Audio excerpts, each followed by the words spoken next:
But what he was famous for, and this has been written up in a lot of things, he used to go around to different karate schools and go in and fight the students.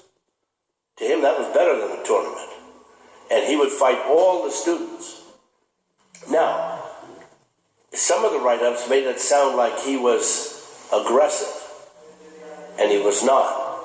He was always polite. If he went into Paul Bowman's school, or my school, he did come in my school, but he went into Paul Bowman's school, he didn't ask Paul Bowman to fight. He wouldn't go in and beat up the instructor in front of the students. And some of the articles led you to believe that.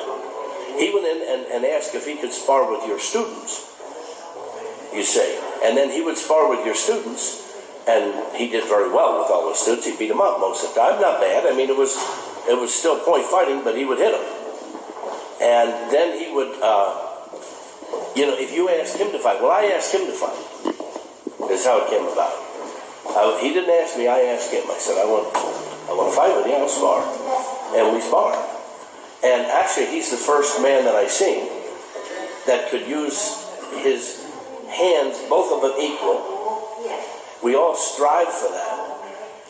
But I'm just telling you, if he hit you with a left, you weren't sure if it was a right, a left. If he hit you with a right, he'd hit you with either hand, and they both had the same power. And he could kick with either foot, like Superfoot Wallace. I'm sure you heard of him, Bill Wallace. Well, he only has one leg that's real good. Bruce Lee used to be able to do that with both legs. But, I went in my fighting stance, and all of a sudden, wow. And back at that point in the martial arts, people didn't kick above here. People really didn't kick high till Bruce Lee. Till he did it in movies. He's the reason we have a Superfoot Wallace. He's the reason we had people kicking high. Because he started it. But he said the hands and feet are equal, we're going to use them the same. So he would kick you, he would punch you. And so I get in my fighting stance, and all of a sudden, pow, his foot hits me upside the head. If you knew him, fantastic, you loved him.